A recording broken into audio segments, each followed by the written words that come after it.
এই পরিবর্তন করে আমাদের পেটে লাথি মারছে।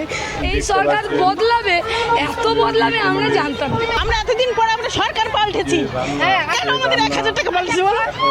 আমরা এত কষ্ট করে আমাদের কোনো মূল্য নেই, আমরা একটা আগুনে পুড়ে গেলে আমাদের কোনো সাবসিডি নেই, কেন? পরিবর্তন চেয়েছিলাম, এই পরিবর্তন চাই না। যদি পেটে লাথি মেরে পরিবর্তন, যদি ইসকনকে দিয়ে দেয় তো আমাদের তো কাজ চলে যাবে। কেন ইসকনকে দেওয়া হইতেছে না আমরা মানতে পারছি না। এই যে ডিম বললেন সরকার বন্ধ করে দেবেন, মাংস বন্ধ করে দেবেন, বাচ্চাগুলো বলছে দিদিমণি আমরা তো খেতে পারতাম না, স্কুলে এসে গোটা ডিম পেতাম, সে আমরা আর পাবো না।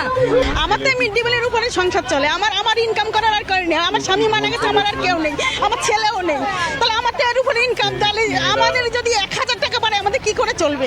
যেদিন ছোলা করে দিই, যেদিন রাজমা করে দিই, ওই দিন বাচ্চারা খায় না। যেদিন ভেজিটেবল সবজিগুলো করে দিই, ওই দিন বাচ্চারা খায়। তারপর আমরা মিড ডে মিল কর্মীরা যদি পেটে লাথি মারেন তো আমরা যাবো কোথায়? 1000 টাকা ভিক্ষে মতন বাড়িয়ে দিলেন আর তারপর পেটে লাথি মারবেন, তো এত লোক আমরা বেকার হয়ে যাব, আমরা যাবো কোথায়? রাজ্যে মিড ডে মিলের খাবারের দায়িত্ব দেওয়া হয়েছে ইসকনের হাতে।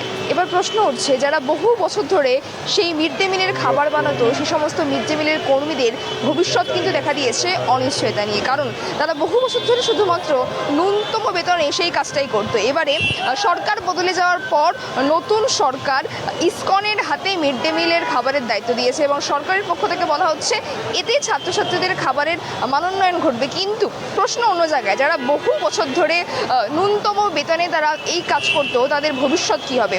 তারা এখন কিভাবে নিজেদের রুটি রোজগার করবেন? এই নিয়ে কার্যত তারা প্রতিবাদে নামছেন বারংবার। মিড ডে মিল কর্মীরা শিয়ালদা থেকে তারা মিছিল করেছেন ধর্মতলার উদ্দেশ্যে এবং তারা বলছেন 10 মাস তাদের বেতন দেওয়া হয়, সেই 10 মাস বেতনের পরিবর্তে তাদেরকে 12 মাসের বেতন দেওয়া হোক এবং মিড ডে মিলের দায়িত্ব যেন তাদের হাতেই থাকে, কোনো রকম বেসরকারি সংস্থার হাতে না দেওয়া হয়। এবং এই নিয়ে তারা রীতিমতো কিন্তু দুঃখ প্রকাশ করছেন। এবং শুনুন মিড ডে মিল কর্মীরা তারা ঠিক কী বলছেন এই মিড ডে মিল খাবারের দায়িত্ব ইসকনের হাতে চলে যাওয়াকে কেন্দ্র করে। সমস্যা তো আছে, আমরা পুরো পশ্চিমবাংলে যত আছি 2.5 থেকে 3 লাখ লোক আছি, যদি ইসকনকে দিয়ে দেয় তো আমাদের তো কাজ চলে যাবে। আমরা তো আজ থেকে নয় 300 টাকা থেকে কাজ করে করে করে করে লড়ে এখন পর্যন্ত এসেছি। এই যে রিসেন্ট বাজেট হলো, আমাদের যত মিড ডে মিল কর্মীরা এক জায়গায় যুক্ত হতে পারিনি, তাই জন্য আমরা রাজ্যে ব্লকে বাজেটে আগে 18-19 দুদিন আমরা মিটিং 18, 17, 18 আমরা চাইছি আমাদের 10 মাসের টাকা 12 মাসের টাকা করে দিন। নতুন সরকার এসেছেন, আমরা নতুন দেখতে চাই। তারপর আমরা মিড ডে মিল কর্মীরা যদি পেটে লাথি মারেন তো আমরা যাবো কোথায়?